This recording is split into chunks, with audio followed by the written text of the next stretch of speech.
Boa noite. Eu quero fazer umas conjecturas sobre Jesus, sobre essa questão que a gente vê Jesus como um ser inalcançável, que a gente acha que ele está lá. Na religião evangélica, para nós, Jesus é Deus encarnado na Terra, mas não deixa de ser porque, vamos dizer assim, todos nós dizemos que nós somos deuses, então ele não deixa de ser um Deus, assim como nós colocamos que cada um de nós é um Deus aqui na Terra. Mas eu queria falar também dos apóstolos, a missão dos apóstolos, queria falar sobre Judas, quero falar sobre Judas, sobre os apóstolos, sobre a missão de Jesus e sobre a missão nossa. Jesus foi como a gente, ele encarnou várias vezes, cumpriu o legado dele. Na época que ele encarnou como Jesus, ele já tinha uma mediunidade mais aflorada, tinha uma evolução maior. Então, ele já veio mais preparado para cumprir a missão que ele se comprometeu. E eu vejo que no processo encarnatório de Jesus foi como o nosso, fizeram vários planejamentos. Jesus teve vários planejamentos, como nós temos. Elabora um planejamento e tem as alternativas. Se você desviar um pouquinho aqui, aí diz, opa, vamos puxar para cá. E acredito que não foi diferente com Jesus. Havia os planejamentos de acordo com as escolhas. E eu vejo ali algum livro, inclusive já li uma posição diferente, que eu li os livros do Jean Val, e é interessante o que ele aborda sobre o planejamento de Jesus, em que o eu superior, que Jesus se refere ao Pai, que é o Cristo cósmico, mas fala que ele veio num planejamento de servir a Javé, que é essa consciência. Não é o nome de Deus, que é impronunciável na linguagem hebraica, que eles têm assim, um respeito até para pronunciar, mas vamos colocar uma consciência em que Jesus veio para levar o povo a adorar esta consciência. Era um dos planejamentos. Tinha outros planejamentos, e acredito que Jesus desviou o planejamento, como ele mesmo coloca, e levou o povo a se ligar à fonte criadora, que é o Pai, é o Deus que a gente acredita que é a nossa fonte criadora, o criador de tudo, não desse universo, o criador de tudo, a fonte criadora. Então, Jesus fez a opção de levar o povo a se ligar à fonte criadora, a se ligar ao seu eu superior, à sua mônada, para que pudesse se libertar aqui da Matrix. Então, eu vejo essas opções de processo encarnatório, de missão encarnatória de Jesus, como eu vejo dos apóstolos. Na época de Jesus, o que se mais fazia, a punição, era crucificação.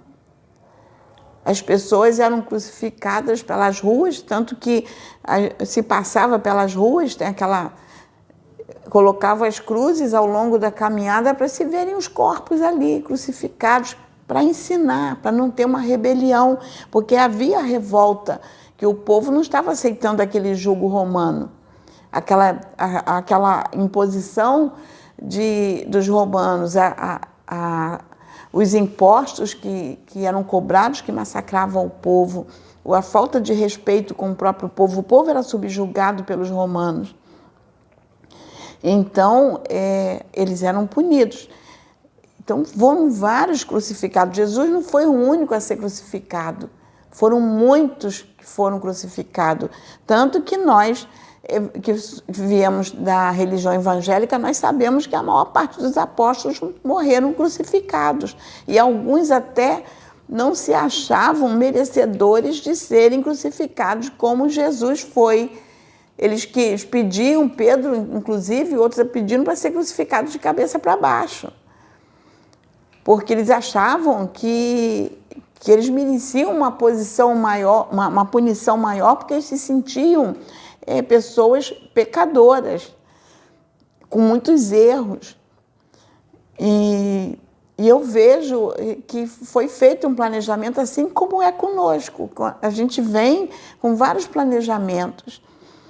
E uma vez, eu sempre tive uma visão acerca de Judas, em que eu era criança e a gente ficava esperando, chegava a Semana Santa, no sábado de Aleluia, ficava esperando os Judas pendurados nos postes, pendurados nas árvores, nos postes, que a gente queria agredir o Judas, bater no Judas. Era um ritual que veio passando de geração em geração e se torturava o Judas no sábado de Aleluia. E isso incentivou mais ainda a ver Jesus como um mártir. Jesus era aquele sofredor. Ninguém via o sofrimento dos apóstolos que foram crucificados como Jesus. Era só sofrimento de Jesus. E os apóstolos deixaram um legado imenso. Paulo deixou um legado, Pedro deixou um legado. Se hoje nós temos o cristianismo, se não fosse os apóstolos, não só os 12, como vários que foram encaminhados, como no outro dia eu trouxe o estudo dos 70 apóstolos, que foram enviados aos pares para locais onde Jesus pretendia visitar. Então, eu vejo se os apóstolos não tivessem tido a coragem de levar esse ensinamento de Jesus à frente, seria como muitos outros movimentos que teria sido paralisado. E talvez hoje a gente nem soubesse de Jesus. Então, os apóstolos, eles foram importantíssimos para que fosse constituída a religião cristã. Foi a luta deles para trazer o cristianismo. Senão seria um movimento perdido, como naquela época houve vários movimentos que foram perdidos. E eu vejo a importância dos apóstolos para os tempos atuais. E vejo que os apóstolos tiveram uma importância muito grande em difundir essa crucificação de Jesus, esse martírio dele. Os apóstolos passaram pelo mesmo martírio e eles foram os principais difusores. Eles foram eles que difundiram, mas eles foram ferrenhos na propagação da mensagem. E eu vejo também a importância que teve Judas. Aí a gente diz assim, Judas foi traidor. Não, estava na programação encarnatória dele. Eu vejo que foi programação encarnatória de Judas. Nada fugiu esse controle. Havia opções, Judas podia escolher as opções que ele tinha de programação e ele escolheu aquela de querendo fazer uma revolução, porque ele era um zelota, ele queria fazer uma revolução para a libertação do povo judeu. Ele escolheu aquele caminho de revolução, achando que ia libertar o povo, e Jesus, a partir disso, foi crucificado. Ele teve essa importância. Eu não vejo ele como um traidor, eu vejo ele com uma missão muito difícil.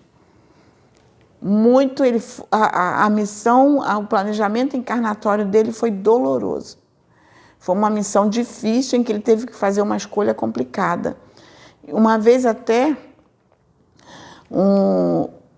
Chico Xavier, que na época eu nem sabia que era Chico Xavier, ele veio falar comigo como o João Evangelista, e depois, mais à frente, eu soube que João Evangelista foi Chico Xavier, Mas eu até aquele momento eu não sabia, e eu conversei com o João Evangelista, e quando eu falei para ele, eu vejo o Judas com uma missão muito dolorosa, muito dolorosa.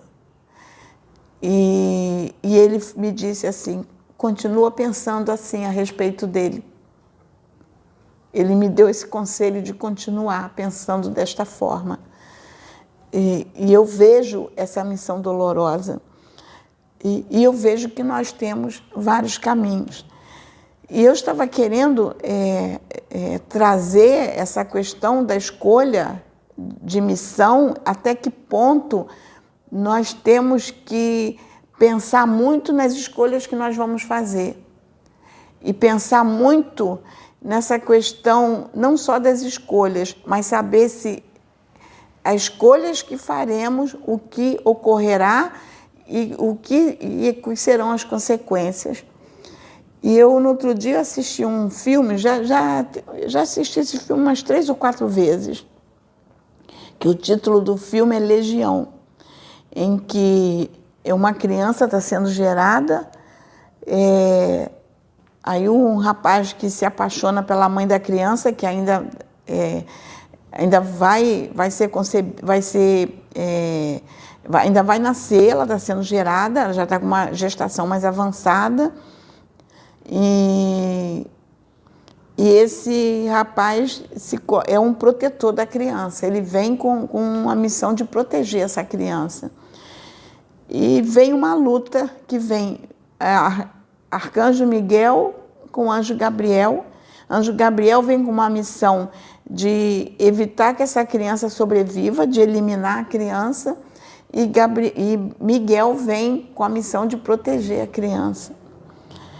E acaba tendo uma luta entre Gabriel e Miguel, em que Gabriel mata Miguel. E Miguel, ele volta, quando chega no momento em que Gabriel vai para tirar a vida do protetor da criança, para chegar na criança, Miguel vem e impede que Gabriel cometa essa atrocidade.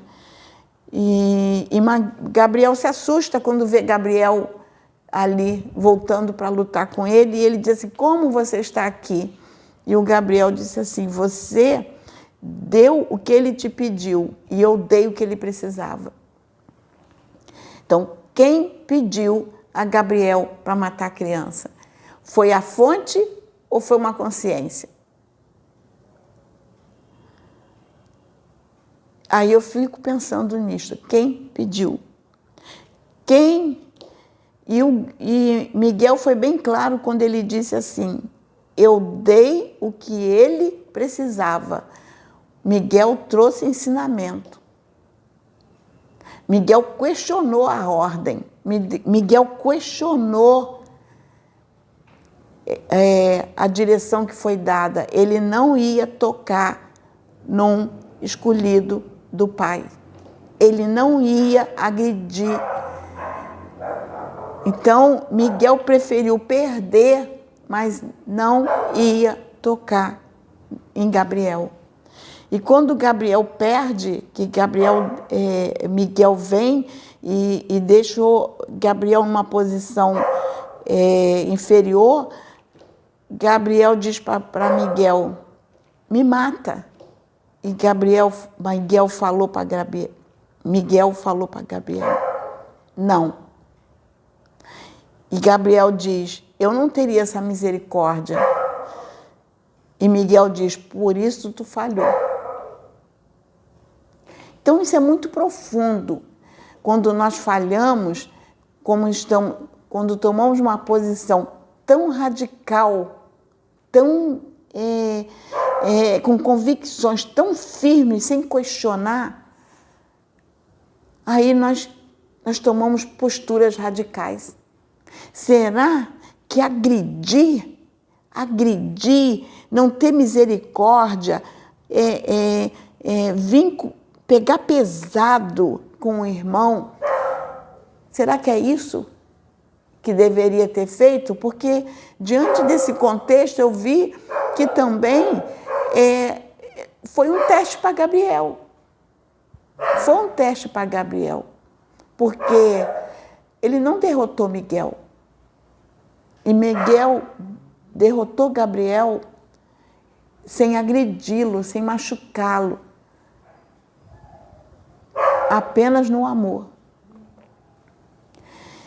E eu vejo isso na nossa encarnação hoje. Qual a escolha que nós estamos fazendo? O amor ou a ira, a revolta, a destruição, a falta de misericórdia, a falta de compreensão? Que escolha nós estamos fazendo nesse nosso processo encarnatório aqui? Será que nós estamos realmente dentro do processo encarnatório que nós escolhemos, ou nós estamos dando a direção que nós achamos que deve ser e não a direção que foi programada? Nós estamos fazendo escolhas que mais à frente vamos ter que responder pelas escolhas, porque se nós falamos que a fonte criadora é por amor, se nós falamos que dentro de nós existe a chama do amor do Pai, que ela sempre tem que ser trabalhada, desenvolvida, que nós temos que exercer a compreensão, nós temos que exercer a tolerância, a misericórdia, tudo isso nós temos que exercer dentro de nós. Como nós vamos agredir? Como agredir? Será que não está se fugindo do processo encarnatório? Será que estamos fazendo escolhas complicadas? Porque será que o Pai é parcial? Porque eu sempre aprendi que a fonte criadora é imparcial. Então, será que ele é parcial? E que diz assim, olha, você pode fazer isso, isso, isso, isso que eu te autorizo a fazer. Aí o indivíduo faz e agride o outro. Toma posturas que prejudicam o outro. Mas o outro não pode se defender. Mas não é se defender em atacando, não. O outro não pode dizer, olha, você está errado. Porque quando diz que o outro está errado, ele é atacado, não quer aceitar que errou, não quer nem pensar na alternativa que está numa postura errada, não está sempre certo, o outro está sempre errado. Então, nós temos muito que pensar nessas programações encarnatórias, nossa, não do outro, nossa. Nós temos que olhar para nós. Será que nós somos a 8ª maravilha do mundo nesse universo? Será que nós somos melhores que o outro? Será que Deus olha para a gente e diz, você é privilegiado? Porque, pelo que eu entendi, ele não privilegiou Jesus. Jesus passou por todos os processos que todos os apóstolos passaram igual a ele. Ele passou pelos planejamentos encarnatórios igual a todos. Ele foi crucificado como a maioria daquela época foi. E se ele viesse nos tempos de hoje, talvez fosse penalizado passasse por problemas muito sérios. Vamos colocar assim, hoje, um ataque na mídia contra o outro, isso não é nada, isso é besteira. É besteira. Um ataque na mídia, denegrir a imagem do outro na mídia, isso não é perseguição. Eu não vejo como perseguição, eu vejo como uma falta de educação, eu vejo como uma falta de respeito. No outro dia até falei aqui, eu aprendi a respeitar as religiões, eu não aprendi na religião, não. Eu aprendi dentro de casa com a educação que eu recebi. Então, eu aprendi dentro de casa esse respeito. E eu agradeço a forma como meus pais me criaram, principalmente a minha mãe. E eu sempre enalteci os meus pais porque eu só tenho lembranças boas e agradeço a forma como fui educada. Eu não fui educada com violência Eu fui educada com muito amor, tanto por parte da minha mãe como do meu pai. Eu sempre digo aqui que eu não sei o que é apanhar. Eu até falo assim, se alguma vez meu pai me bateu na minha vida de criança, deve ter sido tão traumático que eu não lembro, porque eu não lembro ter apanhado de meu pai. Eu não lembro meu pai ter levantado a mão para mim. Eu não lembro disto. E minha mãe era extremamente amorosa com os filhos. Eu só lembro da gente estar sentada em volta da minha mãe e ela lendo histórias para a gente. Eu lembro da gente estar sentada em volta de uma mesa redonda, fazendo lanche, lendo a Bíblia e orando, todos juntos.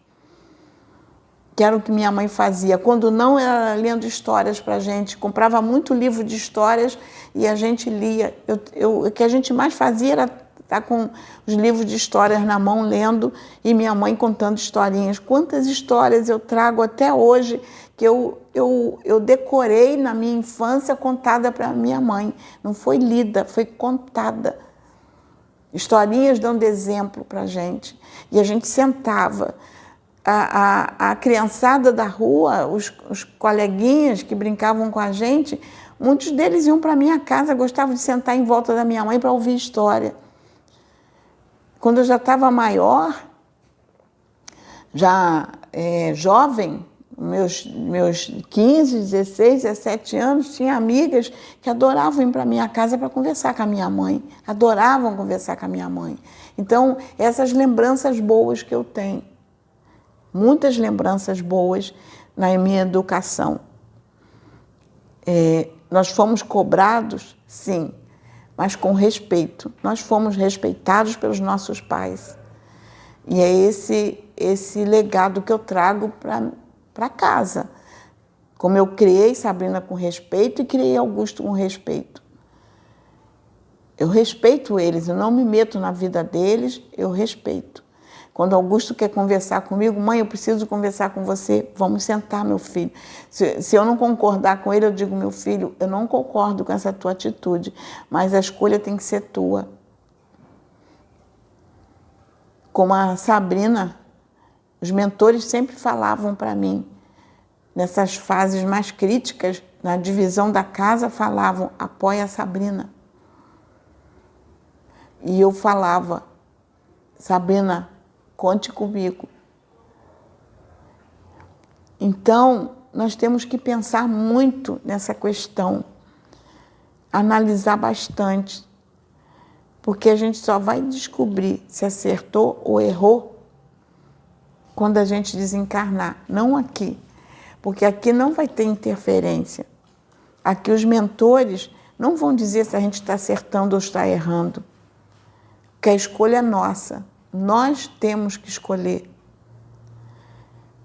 Uma vez, eu assisti um programa de eu não lembro o nome dele, mas eu gosto muito de assistir, que ele fala muito sobre a Umbanda. Eu estou tentando lembrar o nome. É um dos que eu gosto, eu assisto outros, mas esse é um dos... Não sei se é Noberto o nome dele. Acho que é Noberto.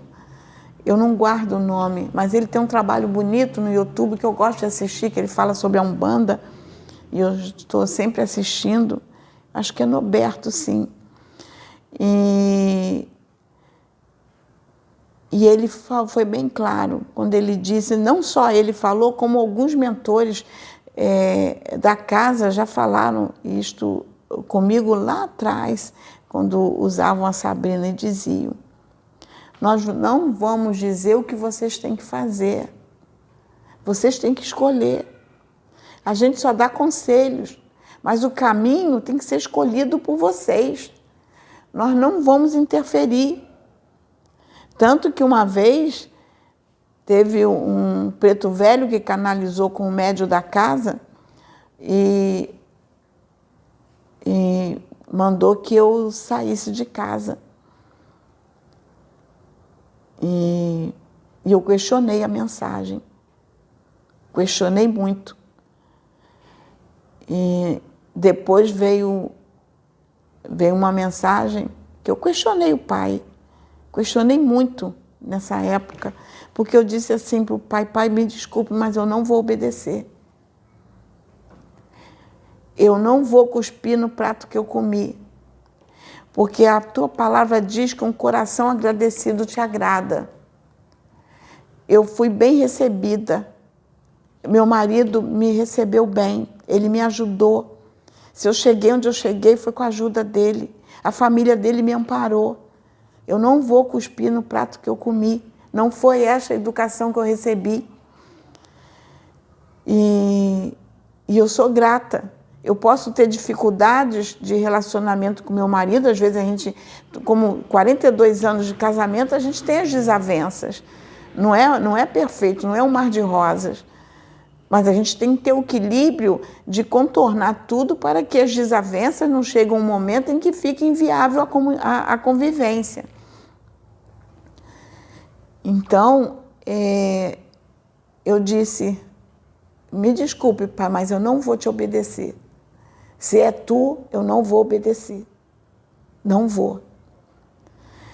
E é um livre-arbítrio. Eu tive que usar meu livre-arbítrio de escolher. Será que era isso mesmo que o pai queria que eu fizesse? Será? Destruir? E hoje eu vejo que se eu tivesse tomado essa decisão, aceitado, se eu tivesse obedecido essa ordem, se eu não tivesse confrontado, já teria terminado a Casa Plataforma de Oração. Ela teria acabado. A Casa Plataforma não estaria da posição que está hoje. E eu creio que eu teria feito estrago na vida de muita gente. Teria feito estrago na vida do meu filho, na vida do meu marido, na vida do meu sobrinho. Quanto estrago eu teria feito? E eu falei para o pai, não foi isto que eu aprendi. Eu não aprendi a ser ingrata. Não, ingratidão não. Isso não só é ingratidão, como é falta de respeito. Isso não me foi ensinado pela minha mãe. Eu não recebi essa educação. Então, eu acho que a gente tem que pensar muito no tempo que nós estamos vivendo. Nós não podemos fazer da espiritualidade, vamos colocar assim, fantasia. Fantasia. A gente não tem que fazer fantasia. Temos que viver com o pé no chão. Pé no chão, porque é aprendizado. E eu tenho aprendido muito. Aprendi muito nesse período. Eu aprendi tanto nesse período que eu tenho agradecido a Deus por tudo que eu vivi nesse período da plataforma, porque foi muito aprendizado para mim. E Deus permitiu. E eu vejo que não podia ser diferente. Quando eu digo que tinha que ser duas evangélicas para lidar com todo o contexto dessa casa, porque se não fosse duas evangélicas, a casa não chegaria onde chegou. Ela já teria terminado lá atrás. E teria que ser evangélicas com um nível de compreensão, de tolerância, de paciência, de entender que a gente tem que aguardar o tempo de Deus. Que às vezes tem direções que se a gente der, a gente se precipita e bota tudo a perder. Mas se usar de sabedoria, analisar bem as direções que vão ser tomadas, as escolhas que vai se fazer, em que posição tem que se ficar, a gente preserva muitas vidas. E eu não me arrependi de ter sido cautelosa, de ter analisado tudo em todos os ângulos, não apenas dar a direção e dizer assim, não, tem que ser como eu quero, e pum, não. Eu fiz muita reflexão e não me arrependo. Então, é esta mensagem que eu deixo para que a gente possa pensar bastante nas nossas posturas. Até que ponto nós realmente estamos dentro do nosso planejamento encarnatório ou saímos dele? Ou que escolha nós fizemos? Será que as escolhas estão fazendo com que nós possamos nós colheremos situações mais críticas à frente. Então, nós temos que pensar muito, muito mesmo. É essa mensagem que eu deixo, que Deus nos abençoe. E que essa mensagem possa entrar nos corações.